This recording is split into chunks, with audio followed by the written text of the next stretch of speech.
Te lo juro. Yo ni iba a hablar de esto. Lo que pasa es que el otro día pasé por esa calle, por Tlalpan, y aunque ya no hay letrero ni nada, ahí sigue. La posada. Igualita. Y me acordé de todo. Yo trabajaba ahí, no todas las noches, pero sí cuando la cosa apretaba. A veces me quedaba a dormir en uno de los cuartos del fondo, los que no tenían agua caliente. Ahí me dejaban porque ya me conocían. Yo no metía problema. Éramos 3 mujeres fijas en ese tiempo, y había otras que llegaban por ratos. Una de esas era ella. No me sé su nombre, nadie se lo sabía, pero todos la conocían como la del 7. Siempre pedía el cuarto 7. Siempre, aunque hubiera muchos libres, siempre el 7. Y lo raro era que lo pedía sola. Sola, ¿me entiendes? Yo pensaba que tenía a alguien esperándola allá adentro, un cliente fijo o un tipo casado que no quería que lo vieran entrar, porque entraba derechito al mostrador, pagaba media hora, agarraba la llave y subía. Nunca hablaba con nadie y no tenía cara de trabajadora. No traía bolsita, ni chicles, ni celular en la mano, nada. Traía unos jeans todos rotos, blusa blanca, sandalias planas y el cabello larguísimo negro casi le tapaba la cara. Se veía como ida, pero lo que me sacaba de onda es que no se tardaba nada. Media hora, a veces menos. A veces salía a los 20 minutos caminando igual, mirando el suelo, y luego no la veías en días, a veces en semanas. Pero cuando volvía, era lo mismo. La neta, al principio ni me importó. Uno ahí ve de todo, pero un día me tocó verla entrar y subir, y después ver que nadie había subido detrás. Me acuerdo clarito, era jueves. Yo estaba con un tipo en el cuarto 9, un señor casado que siempre me pedía que no hiciera ruido. Pagaba bien, pero era medio tenso. Ese día se fue rápido, media hora y ya. Me bañé, me cambié y salí al pasillo. Y lo primero que noté fue el silencio. No se escuchaban los ventiladores. No se oía la tele del cuarto 10, que siempre la dejaban fuerte. Ni el recepcionista, que siempre tenía la radio encendida. Nada. Y justo cuando iba a bajar, algo me hizo voltear. La puerta del 7 estaba entreabierta. Y ahí fue donde empezó todo. Me acerqué. No sé por qué, pero me acerqué. No escuchaba nada. Ni pasos, ni cama, ni agua. Nada. Y la puerta seguía entreabierta, como si alguien hubiera salido apurado, o como si estuviera esperando que la empujaras. Empujé despacito. El cuarto olía raro, no a lo normal de siempre, no a cigarro ni a perfume barato. Olía, ¿cómo decirlo? Como si alguien hubiera estado enfermo ahí adentro, como cuando cuidas a alguien que escupe sangre o algo así. Un olor seco pero viejo, como guardado. No había nadie. La cama estaba mal tendida, con una de las sábanas colgando. No era raro, pero lo que me paró el corazón fue lo que vi en la mesita de noche. Una bolsa blanca, de plástico, como de farmacia, y estaba manchada de rojo seco, como si alguien hubiera sangrado por la nariz o por la boca. Pero no era líquido, era como viejo, como si hubiera estado ahí días. Sentí un escalofrío. No lo pensé mucho. Salí del cuarto como si me empujaran. Bajé rápido. Le dije al portero que había algo en el 7. ¿Entraste?, me preguntó él, todo serio. Le dije que sí, que había una bolsa que olía raro. Entonces él suspiró, agarró su llavero y me dijo: vamos a subir, pero te vas a quedar afuera. Y no me lo dijo feo. Me lo dijo como quien ya se cansó de repetir algo, como si esto ya hubiera pasado antes. Subimos. Yo me quedé en el pasillo, como me pidió. Él abrió el cuarto, entró, prendió la luz y salió al minuto. ¿Ya no está?, le pregunté. Solo me miró y dijo una frase que no se me va a olvidar nunca. Otra vez la del 7. Yo no entendí, pero él sí. Y lo que me contó esa noche me cambió la forma de ver ese lugar. Me dijo que esa muchacha venía desde hacía más de 3 años, siempre igual, sola, con la misma ropa, pidiendo media hora. A veces, cuando subían a limpiar después, encontraban la cama revuelta pero sin sábanas, o con manchas negras en la almohada, como si alguien hubiera baboseado dormido, o pelos largos en la regadera, aunque nadie la había visto entrar con cliente. Nunca. Yo ya no digo nada, me dijo el portero. Mientras pague, que suba. Pero había algo en su voz. No era miedo, era como resignación, como si supiera algo que yo no. Esa noche no pude dormir. Me quedé en el cuarto del fondo, tapada hasta el cuello, oyendo cualquier ruidito como si fuera un paso. Y cuando cerré los ojos, juraría que vi una luz prendida en el cuarto 7. Aunque nadie la había rentado, pasaron días, la del 7 no volvió. O eso pensé. Yo seguía trabajando por las noches, aunque cada vez menos. Me habían ofrecido limpiar casas, y aunque pagaban poco, al menos no tenía que estar oyendo portazos o viendo sombras moverse detrás de las cortinas. Pero esa semana, una noche, me tocó estar sola en el patio trasero. Me salí a fumar. Ahí atrás no hay más que unas sillas viejas y un tanque de gas que siempre gotea. Nadie baja ahí. A veces ni el portero. Estaba encendida solo la lámpara del pasillo, medio fundida, de esas que parpadean a ratos. Y fue en ese momento que la vi, la silueta, la misma, jeans rotos, blusa blanca, pelo larguísimo. Cruzó el pasillo como si nada, pasó frente al cuarto 3, luego frente al 5, directo a la escalera. Yo me paré. No me lo pensé 2 veces. Caminé rápido detrás. Quería ver si era ella, si estaba viva, si iba a subir con alguien, si traía algo en la mano. Pero cuando llegué a la escalera, no había nadie. Subí los escalones de 2 en 2, y justo cuando puse el pie en el último escalón, escuché el portazo suave del cuarto 7. No fue fuerte, no fue con ruido. Fue como cuando alguien empuja la puerta con la espalda y la cierra sin prisa, pero desde adentro. Me quedé ahí parada, frente a la puerta cerrada. No quise tocar, solo me quedé viendo el número. El 7, chueco, oxidado, con una mancha oscura al lado, como de humedad. Bajé sin hacer ruido. Pasé por la recepción. Le pregunté al recepcionista, ese día no era el mismo portero, si alguien había rentado el cuarto 7. Me miró raro. ¿Cuál 7? El cuarto, le dije. El 7. Volteó el monitor de cámaras. Vimos juntos la grabación. Nadie había entrado en horas. Nadie había pedido llave. Nadie había subido. Y sin embargo, yo la vi, la seguí y escuché cómo cerraba la puerta desde adentro. Yo ya no podía más. No era la primera vez que sentía cosas raras ahí, pero esta vez fue distinto. Esa noche me fui temprano. Caminé hasta Calzada del Hueso, agarré pecera y me fui directo a casa. Pero la historia no acaba ahí. Semanas después, supe algo que me terminó de romper la cabeza. Pasaron unas semanas, yo ya no quería estar ahí. De verdad. Cada vez que pasaba frente al cuarto 7, algo me jalaba el pecho. Como cuando sabes que algo no está bien, pero nadie más lo dice. Como si todas lo supiéramos, pero nadie quisiera abrir la boca. Y fue justo ahí, en medio de ese silencio, que vino un cliente nuevo. Un tipo flaquito, nervioso, con cara de haberse perdido. Entró preguntando por la hora, si había cuartos disponibles, cosas normales. Pero cuando le tocó escoger cuarto, se le ocurrió algo que me hizo tragar en seco. ¿Me puede tocar el 7? Yo me le quedé viendo. Ese no lo rentamos. ¿Por qué? Está en mantenimiento.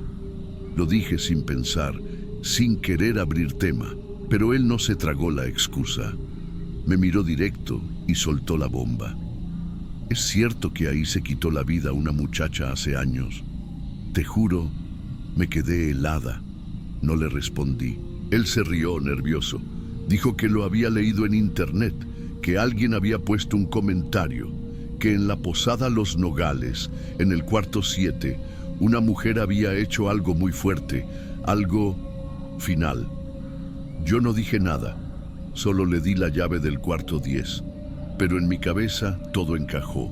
Los jeans rotos, la blusa blanca, la forma en que bajaba la cabeza, la bolsa con sangre seca, los pelos en la regadera, las manchas negras, la puerta cerrándose sola. Y la misma pregunta: si nadie la vio entrar con nadie, ¿con quién subía? Después de eso, nunca más volvieron a rentar ese cuarto. A nadie.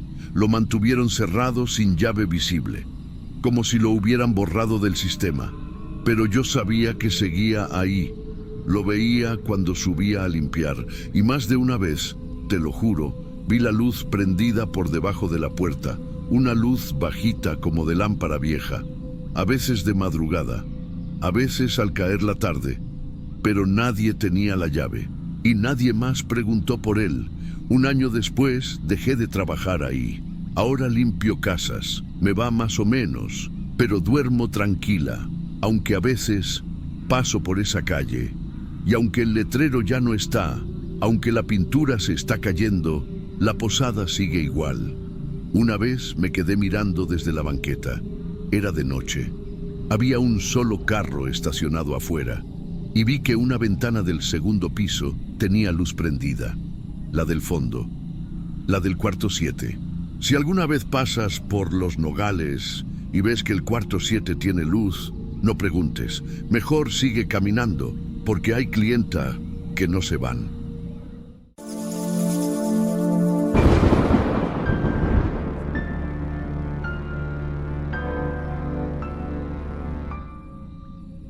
Yo nunca acepté clientes por redes. Todo era por recomendación.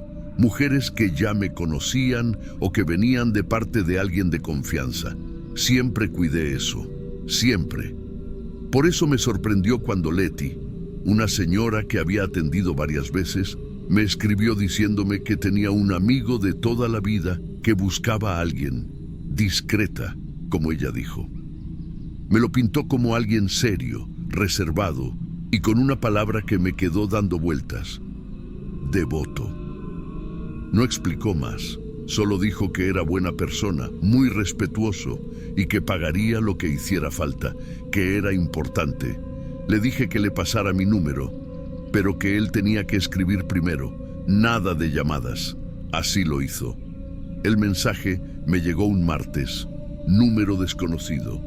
El texto era corto: acepto tus condiciones. Pago doble si aceptas una mía. No me mires, nunca. Lo leí varias veces. Pensé que era broma, pero no. El tono era neutro, serio. No había risa, no había emoji, solo eso. Mi primer impulso fue decir que no, pero el pago era el doble, y Leti me había asegurado que era confiable. Supuse que tal vez tenía una cicatriz o una condición, no sé. Hay gente rara, sí, pero mientras respeten, cada quien con su cosa. Acepté. Me mandó la dirección de una casa en las afueras de San Luis Potosí. Una zona poco transitada, pero no peligrosa. Me pidió que llegara después de las 9, que no tocara el timbre, que entrara directo, que estaría abierta. Eso ya me incomodó un poco, pero lo hice. La casa era grande, blanca, vieja, no de lujo, pero con ese aire de casa antigua, limpia, sin tecnología. No había portón, no había cámaras, ni siquiera escuché perros cerca, solo silencio. Cuando empujé la puerta vi que adentro la luz era muy baja, solo velas, creo. Olía a algo dulce, como incienso, pero no como los que venden en el centro. Más cargado, como si llevara horas prendido. Me quedé en la entrada, esperando que saliera alguien. Y sí, escuché pasos suaves, lentos, y lo vi. Era un hombre alto, delgado, con barba blanca bien cuidada. Llevaba algo parecido a una sotana oscura. No tenía crucifijos ni símbolos, solo eso. Y unos lentes negros, redondos, aunque no había sol ni luz. No me dio la mano, no sonrió, solo se quedó ahí, a unos 2 metros, y dijo en voz muy baja: no me mires, no hables, no preguntes. No era una amenaza, era como una instrucción, como cuando alguien repite una regla que ya dijo muchas veces. Yo asentí, bajé la mirada, no quise ser grosera, pero sentí un escalofrío. Me indicó con la mano hacia un pasillo. Caminé delante de él. El cuarto no tenía cama, solo un colchón en el piso, con sábanas claras. Una mesa con una vela, nada más. Ni ventilador, ni espejo, solo silencio. Y él, detrás. No hubo conversación, no hubo ruido. Todo fue silencioso, casi metódico, como si yo no estuviera ahí. Cuando terminó, me dejó el dinero exacto, dentro de un sobre blanco. No dijo gracias, no pidió nada más. Solo dijo: la próxima vez, solo trae lo que ya usaste. No entendí, pero asentí otra vez. Me vestí, salí. La puerta seguía entreabierta. Caminé rápido al taxi que me esperaba a unas cuadras. Pasé los días siguientes tratando de entender esa frase. Solo lo que ya usé, ropa, perfume. ¿Qué significaba? Pero a los 3 días volvió a escribir: ¿vienes el viernes? Dije que sí. Llegué ese viernes. La casa estaba igual, pero el olor más fuerte, como si hubiera velas prendidas desde hacía días. Ese aroma dulce, espeso, que se pega a la ropa. Había más velas también, algunas en el piso, otras sobre una repisa al fondo, todas encendidas. Él no estaba en la entrada esta vez. Caminé sola hasta el pasillo. Lo esperé en la misma habitación. No pasó ni un minuto y escuché sus pasos. Siempre igual, lentos, sin apuro, sin fuerza, como si flotara. Entró en silencio y cerró la puerta sin mirar. Otra vez la misma frase: no me mires, no hables, no preguntes. Y otra vez lo mismo, sin un roce brusco, sin una palabra de más. Todo exactamente igual que la vez anterior. Pero esta vez había algo distinto. En el camino de entrada, donde antes había un espejo rectangular en la sala, uno alto, con marco dorado viejo, ahora había un cuadro cubierto con una tela blanca, grande, colgado en el mismo lugar. No me detuve a mirar, pero lo noté. Cuando me estaba yendo, me detuve en la entrada para ajustar la bolsa. Había una mesa al lado de la puerta con una bolsa de basura negra abierta. No sé por qué, me llamó la atención. Estaba rota en una esquina. Algo blanco sobresalía. Papel grueso. Lo toqué con la punta de los dedos. Lo saqué. Era una foto mía, vieja, en blanco y negro. Esa que había subido en un cumpleaños años atrás y que después eliminé de todas mis redes. No tenía forma de estar ahí, ninguna. Los ojos estaban rayados con tinta, con fuerza. Y abajo, escrito a mano, una sola palabra: confesada. El estómago se me cerró. Lo guardé sin pensar. Salí. No cerré la puerta, ni miré atrás. No respondí más mensajes. Cambié el número. Cancelé a otros clientes. No dije nada a nadie.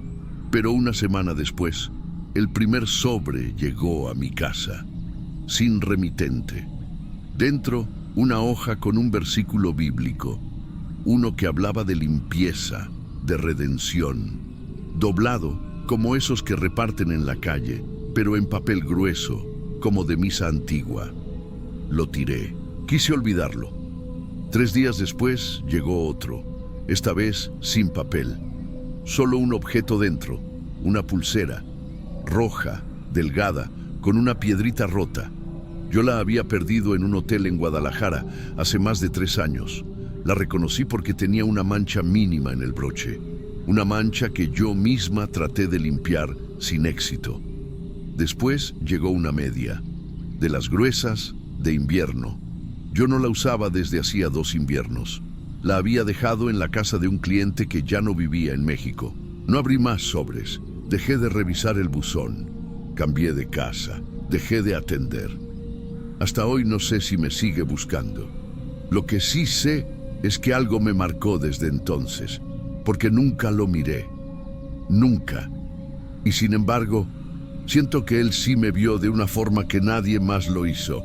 Y eso es lo que más miedo me da.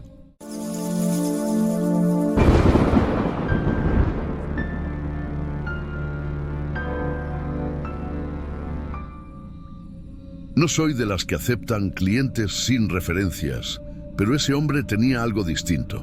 No era guapo, ni simpático, ni amable en exceso. Solo era correcto. Me habló con un tono educado, con pocas palabras, y pidió una hora exacta. Eso me hizo confiar, o al menos no desconfiar. Me citó en un estudio por la zona de Chapultepec, una calle tranquila en Guadalajara. No tenía reseñas, pero estaba bien ubicado y en la foto se veía limpio, minimalista. Todo blanco, sin cuadros, sin cortinas, luz artificial, como si no fuera un lugar donde alguien duerme. Cuando llegué, ya estaba esperándome en la puerta. Me abrió sin decir nada. Se hizo a un lado y me dejó pasar. El lugar olía a algo como desinfectante nuevo, como cuando limpian algo que no estaba sucio. Me fijé en los detalles. Los cojines ni arrugados estaban. Los vasos no tenían ni una gota de agua en el fondo. Todo demasiado en su lugar. Cerró la puerta como un clic muy marcado. Me miró y solo dijo: ¿te molesta si es en el baño? Me reí un poco por inercia y dije que no, aunque me pareció raro. Me respondió con una frase que no encajaba. La luz del cuarto es muy fuerte. El baño era grande, las paredes todas blancas. El foco del techo era bajo y daba una luz más amarilla, más cálida. Pero lo que me llamó la atención de inmediato fue el espejo. Ocupaba toda una pared, de arriba a abajo, y no tenía marco. Era solo espejo, plano, limpio, sin una sola mancha. El tipo de espejo que te hace ver cada poro, cada línea en el cuello. Me quedé un segundo mirándolo por reflejo. Y fue ahí cuando pasó lo primero. Moví la cabeza para mirarme de perfil. Nada raro, pero al volverla al centro, sentí que el reflejo tardó un poquito, una fracción de segundo, muy poco, como si la imagen dudara. Pero me dije que no, que era por la luz o por el ángulo. No dije nada. El hombre se sentó en una banquita frente a la pared, justo de frente al espejo. No me tocó, no me habló, solo me miraba, pero no directamente. Miraba mi reflejo y eso me hizo sentir extraña, insegura. Hice lo que tenía que hacer, intentando no mirar más el espejo. Pero había algo raro en cómo se sentía todo. En un momento, pasé la mano por mi cabello, un gesto natural, pero lo sentí mal. Como si alguien más hiciera lo mismo desde otro lado del cristal, pero sin saber cómo se hace. Volteé rápido y el reflejo me seguía, sí, pero su rostro estaba más serio, más tirante. No sonreía como yo. Me paralicé. Tocándome el hombro derecho con mi mano, noté otra cosa. En el espejo fue la izquierda la que se levantó, no de forma obvia, pero lo suficiente para que mi estómago se cerrara. Me quedé ahí, con los ojos clavados en esa imagen que era yo. Pero no, mi pecho subía y bajaba por la respiración. En el espejo no se movía nada. Tuve que cerrar los ojos. Me vestí rápido, sin decir palabra. Él tampoco habló. Solo se quedó sentado con las manos sobre las rodillas, mirando el espejo, como si no importara que yo estuviera ahí de verdad, como si lo que importaba fuera la que estaba del otro lado. Ya en la puerta, cuando iba a salir, dijo una única cosa: no apagues la luz del baño. Me congelé, no por lo que dijo, sino por cómo lo dijo, sin emoción, como una instrucción repetida muchas veces antes, una orden o una advertencia. No respondí, solo salí, pero al cruzar la puerta, me giré una última vez. Él seguía en la misma posición, mirando el espejo, no a mí, y por una décima de segundo, lo juro, sentí que yo todavía estaba ahí dentro. Ya en el pasillo, saqué el celular. No para grabar al tipo ni nada, quería grabar el espejo. Necesitaba comprobar si era idea mía, si el reflejo estaba realmente fallando, si algo estaba roto. Abrí la cámara, o eso intenté. La pantalla se quedó negra, no se colgó, no se trabó, simplemente negra. Ningún botón respondía, ni el de inicio, ni el de volumen. Lo apagué y encendí. Nada, como si la cámara estuviera ausente. Bajé por las escaleras apretando el celular con la mano. Afuera, en la calle, la pantalla volvió. Así, de golpe. Estaba encendida, como si nunca hubiese fallado. Y lo más raro, estaba en cámara frontal. Vi mi cara, una cara tensa, como si no acabara de salir, como si aún estuviera allá arriba. Durante 2 días no pude dormir bien. No por miedo, por incomodidad. Me miraba al espejo y me parecía raro. No mi cara, mi tiempo. Como si yo reaccionara una milésima después, como si algo estuviera desfasado, o como si la del reflejo estuviera imitando con retraso. El tercer día me metí a la app donde había visto ese estudio. Ya no aparecía, ni con el link directo, ni con el nombre, nada, como si nunca hubiese existido. Volví a la zona, caminé hasta la misma calle, hasta la misma puerta. Estaba cerrada. Todas las ventanas tenían papel blanco pegado por dentro. No se veía nada. Solo un aviso en la puerta de entrada, mal pegado, un poco torcido. Departamento clausurado por anomalías eléctricas. Lo leí 2 veces. No me atreví a tocar. No me atreví a entrar, ni a intentar ver si él seguía allí. Me fui caminando rápido, con esa sensación fea en la espalda, como si algo aún me estuviera observando desde el otro lado del vidrio. No le conté esto a nadie, ni a mis amigas, ni a mi terapeuta, porque sé cómo suena. Sé que es fácil decir que fue mi imaginación, que estaba nerviosa, que fue una coincidencia con el espejo o con el celular. Sé que puede parecer que estoy exagerando, pero hay algo que no he podido quitarme de la cabeza desde esa noche. Una idea que volvió cuando me vi en el reflejo de una vitrina al pasar. ¿Y si la que salió no fui yo? ¿Y si fui la copia? ¿Y si la verdadera se quedó allá adentro, sin poder salir?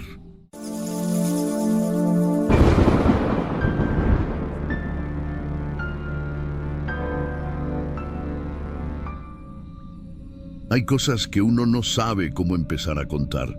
No porque sean increíbles, ni porque falten palabras, sino porque todavía me cuesta entender si pasó como lo recuerdo, o si lo que le pasó a Brenda fue más profundo de lo que nunca supimos. Yo la conocí trabajando en la calle 17, cerca de la estación de tren, aquí en Puebla. Un punto donde ya nadie se sorprende de nada, pero todos se fijan en todo. Brenda y yo compartimos el mismo punto por más de 3 años. Nos turnábamos los horarios, a veces nos ayudábamos con los clientes pesados, otras veces solo compartíamos el cigarro en la esquina cuando llovía. Era de esas mujeres que no levantan la voz, pero que igual se hacen notar. Siempre arreglada, pelo negro azulado, rímel fuerte, labios marcados, pero lo que más llamaba la atención era esa pulsera de cuentas rojas que llevaba siempre. Decía que había sido de su abuela, que era una tontería, pero que le daba suerte. No se la quitaba nunca, ni para dormir ni para bañarse. Si alguien preguntaba, ella sonreía como si fuera una superstición vieja que le daba vergüenza admitir. Pero no se la quitaba. El día en que empezó todo fue un martes. Llovía feo. Casi no había movimiento en la calle, pero Brenda se fue con un cliente que pasó en un carro gris.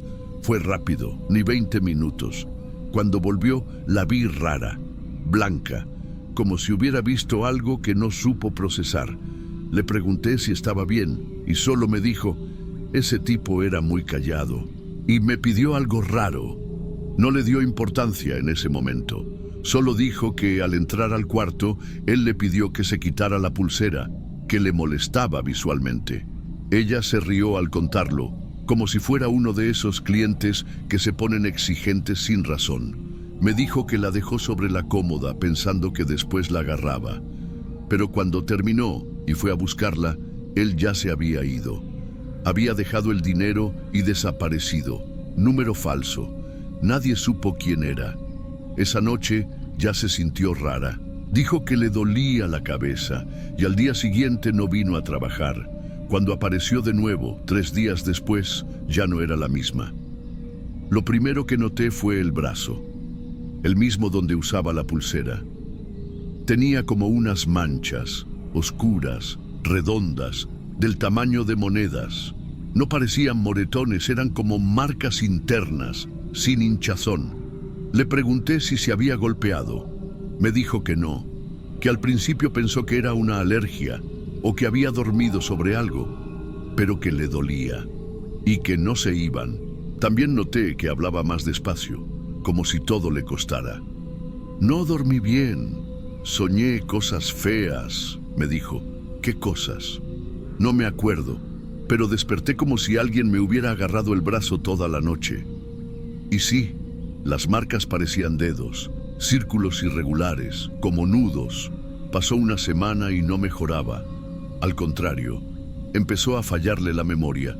Se equivocaba de nombres, dejaba caer cosas y bajó de peso como en cuestión de días. Fuimos al centro médico, le hicieron análisis.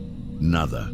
La doctora dijo que podía ser estrés, ansiedad, pero Brenda estaba cada vez más apagada, perdía el hilo de las frases, se quedaba en silencio en medio de la conversación. Una tarde me dijo algo que me quedó grabado. Me estoy sintiendo como si me estuviera vaciando por dentro, pero no hay fiebre, no hay dolor. Es como si alguien estuviera usando mi cuerpo para otra cosa. Yo no supe qué contestar. Buscamos al hombre del carro gris. Preguntamos por la placa. Nadie lo recordaba bien. Ni la cámara del callejón lo había captado.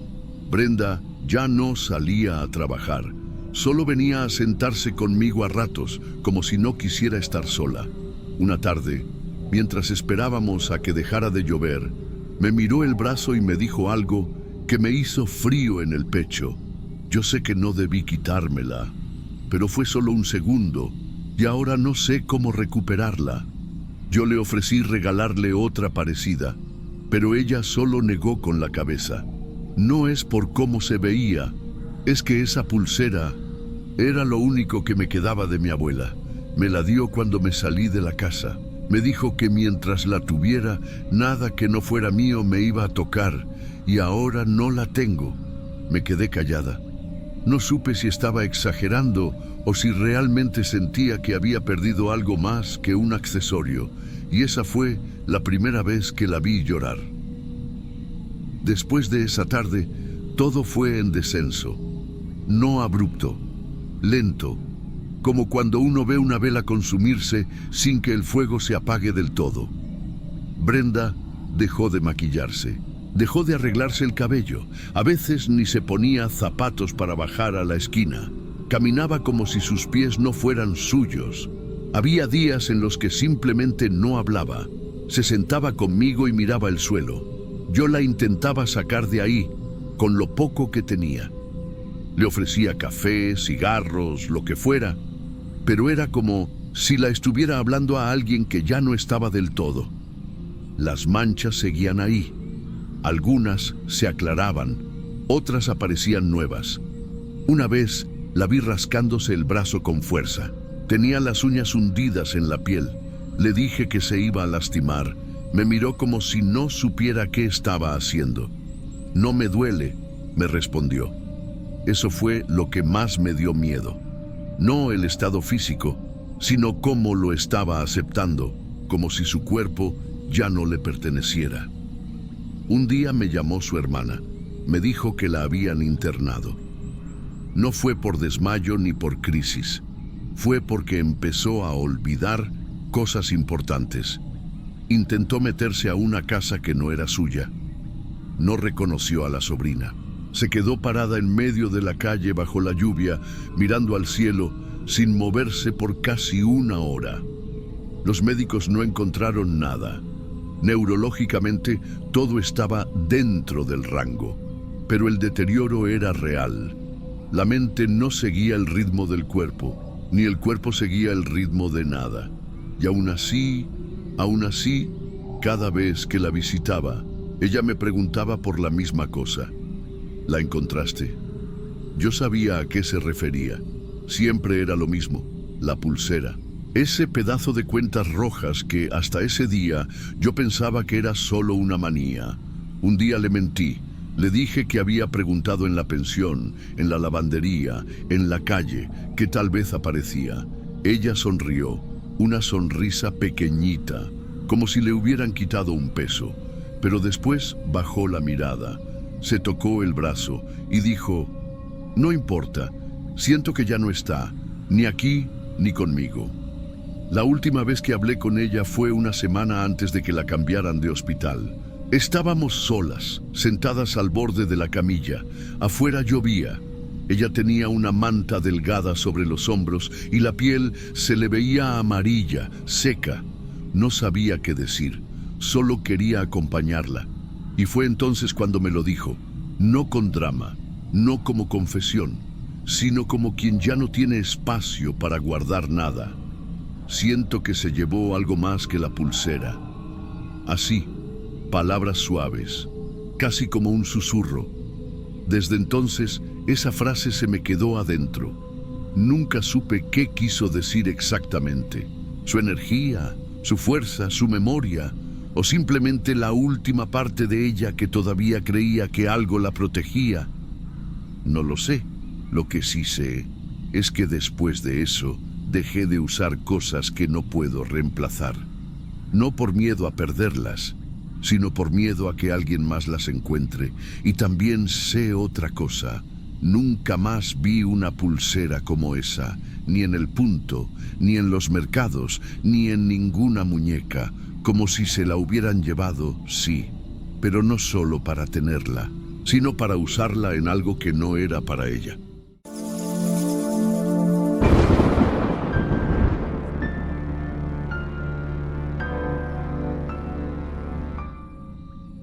No trabajo desde hace mucho, pero todavía hay noches en las que sueño que estoy bajando por la calle principal del mercado, en Tuxtla, cuando ya casi no hay nadie. Todo apagado, los puestos cerrados con candado, la humedad pegada en el cuello y el sonido de mis pasos.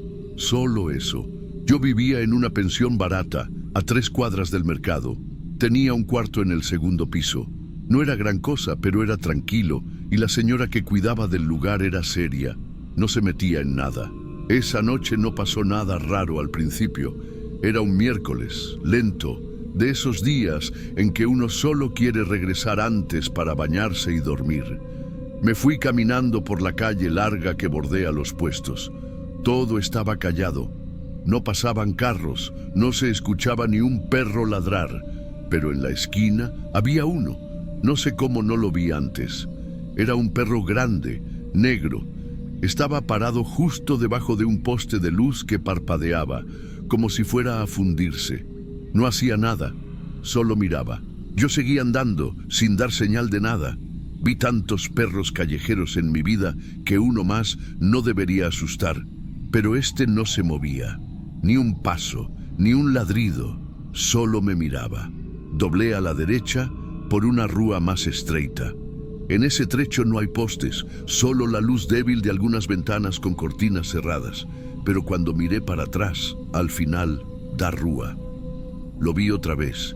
No tenía sentido. El perro estaba de nuevo allí, parado en la esquina. Ahí ya me dio una cosa en el estómago. No por verlo, sino porque no escuché nada. Ningún trote, ninguna garra en el pavimento, nada. Y sin embargo ahí estaba, parado, mirando fijo. Seguí andando, más rápido, y él también. No corría, caminaba igual que yo, pero sin ruido, como si no pisara el suelo. Cuando crucé la última esquina antes de mi pensión, miré hacia atrás de nuevo. Ya no estaba, solo quedaba la calle vacía. y un olor, algo quemado, como goma quemada. No sé si venía del poste vello, de una llanta reventada en el día, pero ahí estaba, y no se iba. Seguí hasta la pensión, sin mirar más atrás, y esa fue mi primera señal, la primera de muchas. No subí al cuarto de inmediato. Me quedé unos segundos en la entrada, mirando hacia la calle por si aparecía otra vez. Nada. Solo ese olor raro, quemado, que ya no sabía si lo estaba oliendo de verdad o si se me había quedado pegado en la nariz. La pensión estaba en silencio, como siempre a esa hora. Subí las escaleras con cuidado, porque uno de los escalones del medio crujía fuerte y no quería despertar a nadie. Llegué a mi cuarto, cerré la puerta y me senté en la cama un rato con los zapatos puestos. No encendí la luz. Tenía una lámpara pequeña junto a la ventana. La encendí y miré por entre las cortinas. El patio de abajo, vacío. Me quité la blusa, los zapatos y me recosté sin meterme bajo la sábana. Hacía calor, un calor pegajoso, denso. El ventilador de techo hacía más ruido que viento. Estaba empezando a adormecerme cuando escuché algo. Primero pensé que era la madera del pasillo, que a veces suena cuando alguien va al baño. Pero no era eso, era más cercano, más rítmico, un roce, como si algo estuviera rascando. Me quedé quieta, agucé el oído. Era en mi puerta, ras, ras, ras. Algo estaba rascando mi puerta desde afuera. Me levanté despacio, descalza, me acerqué sin hacer ruido. Pegué el ojo a la rendija. Nada, pero el olor volvió, fuerte, como si alguien hubiera encendido una llanta ahí mismo. Me ardían los ojos y de pronto lo vi. Una línea fina de humo pasaba por debajo de la puerta. No era mucho. Era como esa neblina que sale cuando abres una olla caliente. Pero venía de afuera. Pensé en la instalación eléctrica, en un cigarro mal apagado, en cualquier cosa menos en él. Pero me acordé de su mirada, del silencio, de la esquina. Volví a la cama, agarré la mochila y abrí la ventana trasera. Daba a un techito que conectaba con el patio. No lo pensé mucho, me bajé y cuando puse los pies en el suelo de cemento, lo vi. En la oscuridad, al otro lado del patio, parado, mirando para arriba. Sus ojos reflejaban la poca luz como si estuvieran húmedos. No, como si estuvieran vivos, rojos, pero no brillantes, más bien calientes. Y entonces, por primera vez, me movió el miedo de verdad. No me dio tiempo de pensar. Crucé el patio sin mirar atrás. No sé cómo lo hice. No corrí, no grité. Solo caminé rápido, sintiendo que si corría me iba a caer o que si volteaba iba a estar ahí, cerca. La iglesia abandonada estaba a 2 cuadras. Sabía que siempre tenía una puerta trasera entreabierta. Nunca había entrado, pero esa noche lo hice. Dentro olía a madera vieja, a trapo mojado, a incienso seco. El piso crujía y el eco de mis pasos me dolió en el pecho. Había una imagen rota de un santo, un par de bancas podridas y vitrales sucios con grietas. Me senté en una esquina, al fondo, abrazando las rodillas. No recé al principio, solo traté de calmar el aire, de no hacer ruido, pero entonces escuché algo. No fue un aullido, no era animal, tampoco era una voz, eran las dos cosas.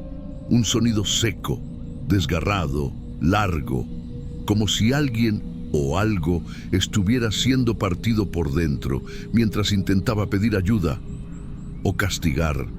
No sé, venía de fuera, del lado derecho, cerca. Se me helaron los huesos, me cubrí la boca con la mano para no llorar fuerte.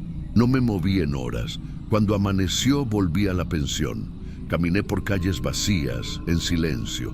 La puerta estaba abierta como siempre. Nadie parecía haber notado nada.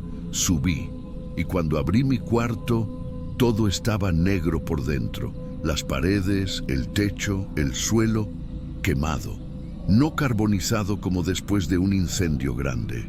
más como si algo se hubiera quemado ahí durante horas, lento. Mi cama estaba intacta, pero alrededor de ella había huellas, marcas oscuras, como si algo hubiera dado vueltas una y otra vez alrededor del lugar donde yo solía dormir. Salí. Fui al cuarto de al lado, que casi nunca estaba ocupado. Estaba abierto. Y sobre la cama, sin sábanas, había una hoja de papel, una foto. Yo, dormida, de lado, boca entreabierta, el mismo pijama, en mi cama, y sobre mi frente, la cera derretida de una vela, ya seca. Yo no tomé esa foto, y no conozco a nadie que pudiera haberla tomado.